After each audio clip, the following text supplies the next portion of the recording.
हर हर महादेव। मैं आपका दोस्त मनीष कुमार। मैं अभी हूँ काशी में। तो आप ये सोच रहे होंगे कि मैं काशी में क्या कर रहा हूँ। तो बात यूँ यूँ यूँ हुई कि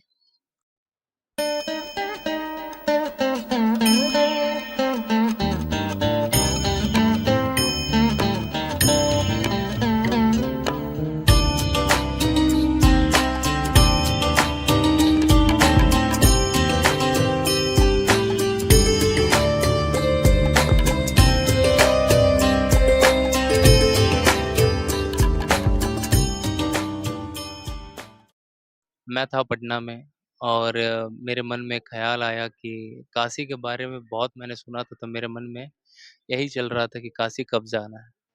तो मुझे कल मौका मिला 29 तारीख को 4:30 बजे मैंने टिकट बुक किया और 5:20 में ट्रेन पकड़ लिया और मैं पहुँच गया वाराणसी जंक्शन। मैं जैसे यहाँ पहुँचा तो फिर मैंने सोचा कि अब कहाँ जाना है। तो मेरे दिमाग में बस एक ही बात आई कि मुझे मणिकर्णिका घाट जाना है, क्योंकि मैंने बहुत बार बहुत बहुत से शिक्षक या जो होते हैं जो प्रमोटर होते हैं, मैंने कइयों से सुना है, मतलब बहुत से लोगों से सुना था कि यहाँ पे कुछ अद्भुत ही होता है, सबके जीवन में कुछ अलग ही वाइब आता है, कुछ अलग ही खुशी मिलती है। तो मैं सीधा यहाँ चला आया ठीक 11 बजे। जैसे ही मैं 11 बजे आया तो मैं कम से कम 2 घंटे तक यहाँ बैठा रहा और मैं बैठा ही रहा, मतलब कुछ नहीं सोचा ना कुछ बोला, बस बैठा ही रहा। मुझे भी नहीं पता था कि मैं कितने देर बैठूँगा, क्योंकि यहाँ जो रात में जो होता है वो किसी को दिखाई नहीं देता, क्योंकि यहाँ पे 100-100 लाश, यानी या कहें कि मृतक शरीर रात में आते हैं जलने के लिए, और उनके परिजन जितने दुखी दिखाई देते हैं, जितने मतलब परेशान रहते हैं, आप अगर यहाँ बैठ के एक बार उनको देखो तो शायद थोड़ा बहुत आपको समझ में आएगा कि दुनिया में चल क्या रहा है। कहीं आप भी उस मोह माया में तो नहीं फँसे हैं, पैसे, धन, दौलत ये वो, तो हो सकता है। तो मुझे ऐसा एहसास हुआ कि शायद इससे भी आगे कुछ दुनिया है, जो कि अपनी खुशी के लिए जीना जिसे हम कहते हैं।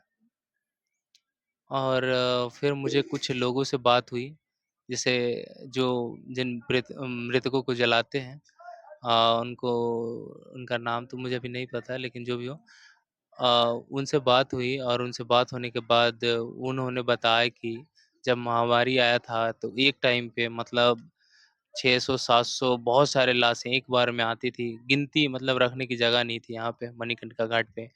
मतलब तो आप हम सोच सकते हैं कि मणिकर्णिका घाट कितना मतलब प्रसिद्ध है इन चीज़ों के लिए।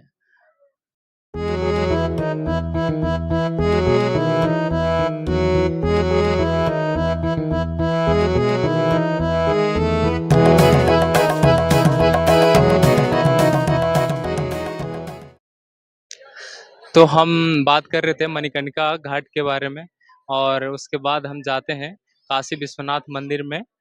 तो वहाँ जाने के बाद हमको पता चलता है कि यहाँ पे अभी लाइन में लगना पड़ेगा और इंतज़ार करना पड़ेगा बाबा के शिवलिंग की दर्शन करने के लिए और उनको छूने के लिए।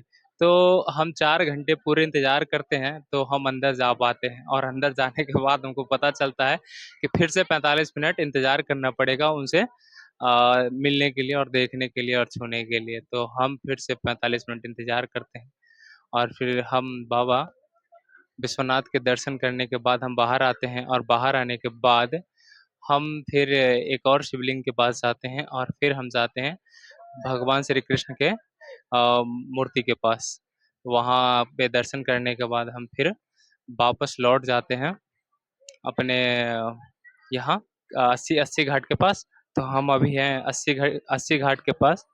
ये है 80 घाट, और यहाँ से चलती है बोट।